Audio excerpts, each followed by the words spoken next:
गुरुमुखो, जब कोई व्यक्ति बिना सोचे समझे दिल की रहस्यमय बात किसी ऐसे व्यक्ति पर प्रकट कर देता है कि परिणाम स्वरूप उसे पछताना पड़ता है, उस मनुष्य का परिणाम उस फूल की भांति है जिस प्रकार सुगंधि के निकल जाने पर फूल हीन श्रीहीन होकर रह जाता है, अर्थात उस व्यक्ति का महत्व भी उस फूल की तरह कुछ नहीं रह जाता। इसलिए संतों ने जीवा इंद्रियों पर संयम करने के लिए बहुत बल दिया है। वास्तव में उपयुक्त बात करने वाला व्यक्ति ही बुद्धिमान है। इसके विपरीत अधिक व अकारण बोलने वाला मन चंचल होता है। उसकी बुद्धि में सोचने समझने की शक्ति क्षीण हो जाती है और आत्मा में निर्बलता आती है। ऐसे मनुष्य का स्वभाव चंचल होता है कि जब तक वह सुनी हुई बात को दूसरे पर प्रकट न कर लेते तब तक उनके पेट में दर्द सा होता रहता है। ऐसे मनुष्य आजीवन विश्वास के योग्य नहीं रहते। सत्पुरुषों की दृष्टि में ऐसे मनुष्यों की कीमत थोड़ी तुल्य भी नहीं होती। उन्होंने तो उनकी तुलना एक निर्जीव ढोल से की है। जैसे ढोलक भीतर से खोखली होती है, यही दशा वाणी व संयम व रखने वालों की होती है। विपरीत इसके गंभीर प्रकृति वाले सज्जन, जो कि सदैव प्रत्येक बात हृदय की तराजू पर तोलकर उसके बाद मुख से निकालते हैं, वे ही वास्तव में प्रशंसनीय व विश्वास के पात्र होते हैं। यद्यपि देखने में ऐसे उत्तम प्रकृति रखने वाले मनुष्य संख्या में बहुत कम होते हैं, परंतु इनके अनूठे व्यक्तित्व का मूल्य पा सकना दुष्कार है। इसी गंभीरता के विषय में गुरुमुखो यह कथा है, सभी गुरुमुख ध्यान पूर्वक सुने। एक कलाकार संगमरमर की 3 सुंदर मूर्तियां बनाकर बेचने के लिए किसी राजा के दरबार में लाया और उन्हें राजा के सामने लाकर रख दिया। मूर्तियां तीनों खूबसूरत थीं और देखने में भी एक समान थी। राजा ने शिल्पकार से उनका मूल्य पूछा। मूर्तिकार ने एक मूर्ति की कीमत 1.25 लाख, दूसरे की 75,000 तथा तीसरी मूर्ति की 25,000 रुपये बताए। यह सुनकर राजा आश्चर्यचकित हुआ और बिना रहे न रह सका। उसने तीनों मूर्तियों को ध्यानपूर्वक नक्श तक देखा। बाद में कलाकार से कहने लगा कि देखने में तो इनके रंग ढंग, आकार प्रकार में विशेष अंतर नहीं दिख पड़ता, फिर क्या कारण है कि तुम तीनों की अलग अलग कीमत बता रहे हो? मूर्तिकार ने कहा, महाराज, इसका निर्माण आप अपने दरबारियों से करवा लीजिए, मैं इस विषय में कुछ नहीं कहना चाहता। राजा ने मंत्री को बुलाया और उनसे परामर्श लेना चाहा, परंतु यह गूढ़ रहस्य किसी की समझ में नहीं आया। पर्याप्त सोचने के उपरांत एक मंत्री ने कहा, महाराज, मैं एकांत में जाकर इन तीनों मूर्तियों को ध्यान से देखना चाहता हूँ, तब इसका समुचित उत्तर मैं दे सकूँगा। ऐसी आशा करता हूँ। तब राजाज्ञा से वह मंत्री तीनों मूर्तियों को उठाकर एक कमरे में ले गया। वहाँ जाकर उसने मूर्तियों की भली भांति परीक्षा की। कुछ देर पश्चात वापस आकर वे मूर्तियाँ राजा के सामने रख दी और बोला, हुजूर, शिल्पकार का अलग अलग कीमत मांगना उचित ही है। राजा ने पूछा, वो कैसे? तब मंत्री ने राजा के जटिल प्रश्न का समाधान करने के लिए यह किया कि एक मूर्ति के कान में लकड़ी की छोटी सी सींग डाली। वह सींग तत्काल ही उस मूर्ति के मुख से बाहर निकल आई। तब दूसरी मूर्ति के कान में सींग डाली तो थोड़ी देर रुकने के पश्चात वह उसकी आंख से निकल आई। लेकिन जब तीसरी मूर्ति के कान में सींग डाली तो वह बाहर न निकलकर मूर्ति के पेट में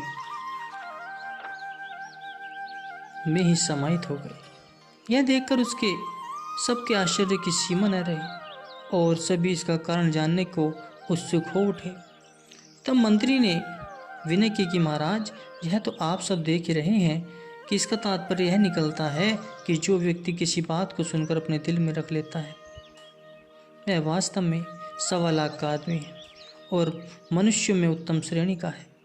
जो व्यक्ति इस बात का कान से सुनकर मुख से तो न कहे, परंतु उसके दिल में खटकती रहे कि अमुक बात मैंने कही है, कि वह माध्यम कोटि का होता है। इसी प्रकार जो व्यक्ति कान से बात सुनकर उसी क्षण मुख से उगल छोड़ता है, वह निम्न स्तर घटिया श्रेणी का व्यक्ति है। इसका मूल्य तो कौड़ी भी नहीं। अतः कलाकार दो मूर्तियों की कीमत 75,000 और 25,000 रुपये मांगता है।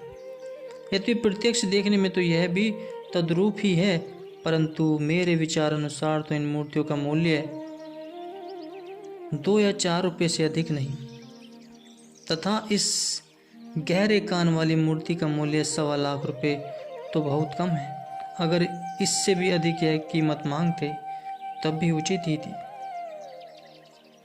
इसने अपनी कला में अद्भुत चमत्कार कर दिखाया है, अतः इसे मुंह मांगी कीमत देनी चाहिए। राजा शिल्पकार की निपुणता और मंत्री की कुशाग्र बुद्धि को देखकर अति प्रसन्न हुए। 2.25 लाख रुपए की मूर्ति कीमत तथा 1 लाख रुपए में पारितोषिक के रूप में उसे देखकर कलाकार से राजा ने वह मूर्ति खरीद ली। तो गुरुमुख हो, इसका तात्पर्य यह है कि जो मनुष्य आकृति से चाहे कितना भी सुंदर क्यों न हो, यदि वह किसी की बात का मूल्य नहीं जानता अथवा किसी रहस्यमय बात को सुनकर तत्काल मुंह से निकाल छोड़ता है, वह व्यक्ति एक कौड़ी का भी तुच्छ नहीं। दूसरी प्रकार की प्रकृति रखने वाले मनुष्य बात सुनकर अन्य पर प्रकट करने के लिए तत्क्षण न कहकर भीतर से उतावला सा बना रहता है कि अमुक बात मैंने कहनी है। वह पहले से किंचन मात्र तो अच्छा है, परंतु मूल्य भी नाम पात्र है। तो तीसरे स्तर का से वह अपने जीवन में उतार लेता है। अतः किसी बात को सुनकर दूसरे पर बिल्कुल प्रकट नहीं करता, प्रत्येक गंभीरता पूर्वक अपने अंतःकरण में ही रख लेता है। ऐसे विश्वास पात्र व आदर्श में चरित्र रखने वाले सज्जन का मूल्य तो बहुत ही ज़्यादा है। वही सर्वश्रेष्ठ प्राणी कहलाने के योग्य है। अतः मनुष्य को चाहिए कि वह गंभीर प्रकृति का बने। चंचल स्वभाव वाला मनुष्य स्थान स्थान पर अपमानित होता है और एक विचारशील पुरुष अपने गंभीर्य द्वारा सबको प्रिय लगता है तथा सम्मान की दृष्टि से देखा जाता है। इसलिए भक्ति और परमार्थ के पद पर पग बढ़ाने वाले मनुष्य में तो गंभीर्य होना ही चाहिए। वे अनावश्यक बात कभी किसी से न करे, मितभाषी हो और बोलने से पूर्व देश काल और पात्र को भली भांति देख ले। विश्वास पात्र मनुष्य ही उत्तम श्रेणी का मनुष्य हुआ करता है। गुरुमुख,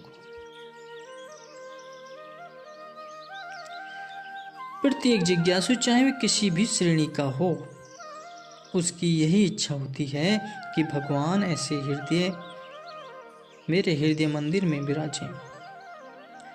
लेकिन अपने हृदय में अपने इष्ट देव को विराजमान करने से पहले हमें अपने दिल में झांकना होगा कि हमारा दिल किस तरह का है।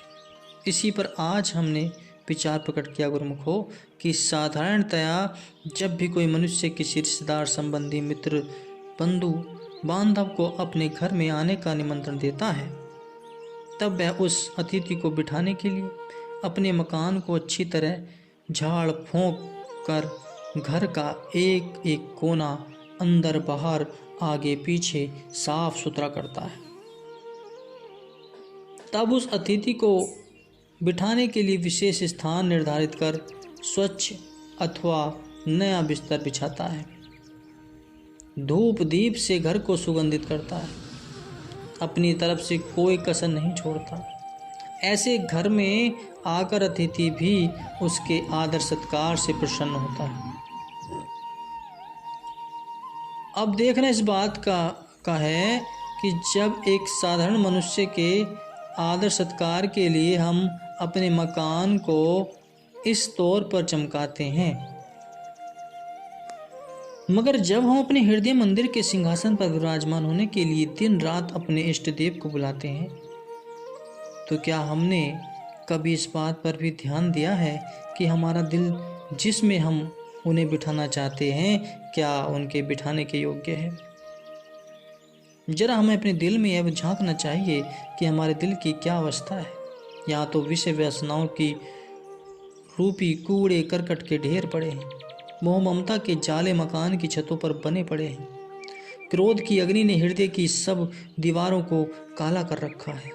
निंदा ईर्ष्या द्वेष की सड़ांग से दिमाग फटने लगता है। लोभ लालच के चूहे हुए छिपकलियों ने जगह जगह पर अपने घर बनाए हुए हैं। ऐसे तो हमारे दिल की अवस्था है। इस पर हम अपने स्वर रूप संत सदगुरु को आने का निमंत्रण देते हैं। और भी सुनिए, काम क्रोध लोभ मोह बिस्तर बिछाकर हमारे दिल में बैठे हुए हैं और नींद काल रहे। और अहंकार तो कमाल ही कर दिया है। अहंकार ने तो कमाल ही कर दिया है क्या कि दिल के दरवाजे पर अंदर आना मना है का बोर्ड लगा रखा है। जब मैं था गुरु नहीं, अब गुरु है मैं नहीं। प्रेम गली अति साकरी ता में दोने समाई। ऐसी स्थिति में आकर हम यह क्या कहें कि मेरे मंदिर में शत्रु आएंगे। यह बात कहाँ तक उचित होगी गुरुमुखो। और ऐसी अवस्था में यदि सतगुरु दाता दयाल जी महाराज आ भी जाएं तो हमारे दिल के फाटक पर अहंकार के द्वारा लगाए गए बोर्ड को देखकर हैरान वापस चले जाएंगे। क्योंकि संत महापुरुष तो दयालु होते हैं। वे हमारे इस गलती को हम पर प्रकट करेंगे तो नहीं, लेकिन दिल में क्या सोचेंगे। क्या हमारे लिए ऐसी बातें उचित हैं? अगर हम इनको सच्चे दिल से आमंत्रित करना चाहते हैं तो हमारे दिल में सर्वप्रथम यह जरूरी है कि सबसे पहले अहंकार के द्वारा लगाए हुए बोर्ड को हटाकर नम्रता व दीनता के स्वागत रूपी बोर्ड को मन मंदिर के फाटक पर लगाना चाहिए। उसके बाद अपने हृदय को सदगुरु की निष्काम सेवा से खूब साफ सुथरा करके चमकाएं। काम क्रोध लोभ मोह का बोरी बिस्तर गोल करके उन्हें दिल से दूर भगा दें और सतगुरु के बताए हुए नाम व शब्द का प्रतिदिन अभ्यास करने की अगरबत्ती धूप दिल में जगाया करें, ताकि जन्म जन्मांतरों की विषय वासनाओं की बदबू जो हमारे दिल में भरी पड़ी है वह दूर होकर नाम की सुगंधी फैल सके। फिर सतगुरु को बिठाने के लिए दिल में श्रद्धा प्रेम का आसन बिछाएं। जब वह हमारे मन मंदिर में आवे तो सच्चाई रूपी हार उनके गले में डाला जाए और उनकी पवित्र आज्ञा को मानने का तिलक उनके मस्तक पर लगाने के लिए तैयार करें तथा उनके किए हुए असीम उपकारों का स्मरण कर अंतःकरण में गदगद हो जाए। तदुपरांत अनन्य प्रेमी भक्ति रूपी खीर बनाकर श्री भोग के लिए तैयार करें। हमारे दिल की ऐसी पवित्रता व सुंदरता होने के पश्चात अपने सतगुरु को अपने मंदिर में आने की प्रार्थना करनी चाहिए। अगर हम अपने दिल की हालत को न देखकर मात्र शरीर को ही तेल साबुन से नहाते और उजले वस्त्र धारण कर लेते हैं, लेकिन अपने मन की मलिनता को नहीं देखते। मन की मलिनता का एक दृष्टांत यह दिया है कि किसी प्रकार जीव का हृदय विश्व में वासनाओं के कोपर से लिपटा पड़ा है, परंतु ऊपर से देखने में शरीर व पहरावा कितना सुंदर है। आवश्यकता तो मन को साफ करने की। कोई एक महात्मा जी विचरते विचरते गांव में किसी के घर भिक्षा मांगने के लिए गए। जब उन्होंने नारायण हरि की अलख जगाई तो आवाज़ सुनकर घर की मालकिन भिक्षा देने के लिए बाहर आई। महात्मा जी को देखकर सादर प्रणाम किया और हाथ जोड़कर बोली, महाराज कृपा कर आप मुझे मानसिक शांति प्रदान कीजिए। उत्तर में महात्मा जी ने कहा, देवी आज नहीं कल शांति का उपदेश करेंगे। इस पर उस स्त्री ने तुनक कर कहा, बहुत अच्छा महाराज, तो फिर आप भिक्षा भी कल आकर ले जाना। महात्मा जी अच्छी बात कहकर भिक्षार्थ हेतु दूसरी ओर चले गए। अगले दिन जब महात्मा जी अपने आश्रम से मधुकरी भिक्षा के लिए चलने लगे तो उन्होंने अपने कमंडल में थोड़ा सा गोबर डाल लिया और उसी देवी के द्वार पर नारायण हरि की अलख जगाई। इधर आज इस देवी ने भी मानसिक शांति प्रदान करने की खुशी में महात्मा जी के लिए बहुत अच्छी खीर तैयार की, जिसमें उसने बादाम पिस्ते भी डाले थे। जब महात्मा जी ने नारायण हरि कहकर आवाज लगाई तो वह देवी खीर का कटोरा लेकर बाहर आई और कहने लगी, महात्मा जी भिक्षा लीजिए, भिक्षा लीजिए। महात्मा जी अपना कमंडल आगे कर दिया। जब देवी उसमें खीर डालने लगी तब उसकी दृष्टि कमंडल के भीतर पड़ी। क्या देखा कि कमंडल के तो भीतर गोबर पड़ा हुआ है। रुक कर बोली, महाराज ये कमंडल तो गंदा है। साधु ने कहा, हाँ गंदा तो है, इसमें गोबर पड़ा है, लेकिन देवी करना क्या है, तुम इसमें खीर भी डाल दो। देवी ने प्रत्युत्तर में कहा, ना महाराज, इसमें डालने से तो खीर खराब हो जाएगी, मुझे दीजिए, मैं यह कमंडल साफ कर लाती हूँ। महात्मा जी ने आश्चर्य में मुद्रा बनाकर पूछा, तो क्या तुम इसमें खीर तब डालोगी जब यह बर्तन साफ हो जाएगा। देवी ने कहा, हाँ हाँ कहकर महात्मा जी के हाथ से कमंडल ले लिया और उसे अच्छी तरह साफ करके उसमें खीर डाल दी। उचित अवसर पाकर देख महात्मा जी बोले, देवी बस हमारा यही उपदेश है कि आप पहले अपने मन का मलिन बर्तन साफ कर लीजिए, तभी सच्ची शांति प्राप्त हो सकेगी। यह सुनकर वह बड़ी हैरान हुई, क्योंकि अभी तक महात्मा जी ने स्पष्ट रूप से कोई उपदेश नहीं दिया था। अतः उसने पूछा, महाराज आपने मुझे कौन सा उपदेश दिया है। तब महात्मा जी बोले, देवी जब तक मनुष्य के मन में वासनाओं का कूड़ा करकट और अशुद्ध विचारों का गोबर भरा पड़ा है, तब तक उसमें उपदेश का अमृत रस कैसे डाला जा सकता है। इस अवस्था में उपदेश का कोई विशेष लाभ नहीं होगा। अगर तुम अपने हृदय रूपी पात्र में भगवत नाम रूपी अमृत डालना चाहते हो तो सिद्धांत अनुसार प्रथम अपने मन रूपी बर्तन को भली प्रकार शांत महापुरुषों की संगत रूपी प्रयागराज में डुबकी लगवाकर उसे परिमार्जित स्वच्छ कर लें तथा मलिन वासनाओं एवं अभद्र विचारों को अंतःकरण से इस प्रकार निकाल डालो जिस प्रकार तुमने जल से कमंडल को साफ कर गोबर को बाहर निकाल फेंका है। जब तुम्हारा यह दिल रूपी पात्र साफ सुथरा हो जाएगा तभी उसमें ईश्वर का पवित्र नाम बस सकता है और फिर उस उज्जवल हृदय में सच्चा सुख व शांति निवास पाने लगती है। हृदय परिमार्जन के लिए भजनाभ्यास, सेवा, सत्संग आदि साधन करने पड़ते हैं। महात्मा जी के इस प्रकार उपदेश करने पर वह देवी उनके चरणों में गिर पड़ी और सच्चे नाम की गुरु दीक्षा प्राप्त करने के लिए विनय करने लगी। तब महात्मा जी ने उसे संस्कारी व अधिकारी आत्मा जानकर अंतरीव साधन की युक्ति बतलाई तथा और भी सत्संग रूपी वचनों द्वारा उसके हृदय में छाए अंधकार को दूर किया।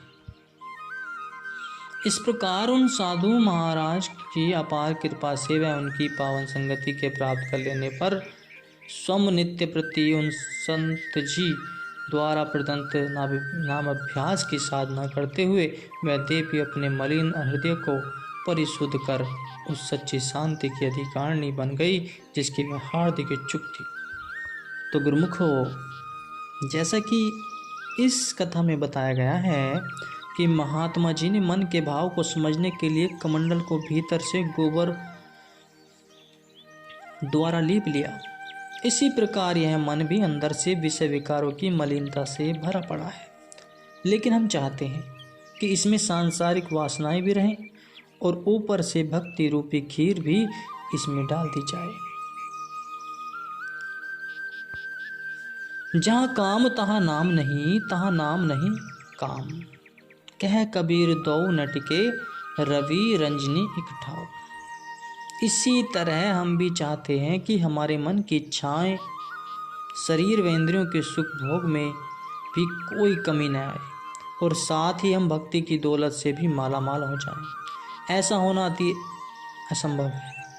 इस मन पर चढ़ी हुई कई जन्मों की मलिनता तभी दूर हो सकती है जबकि वह अपना आपाभाव सद्गुरु के आगे समर्पण कर दे, तभी वह सार वस्तु को प्राप्त कर सकता है गुरुमुख को।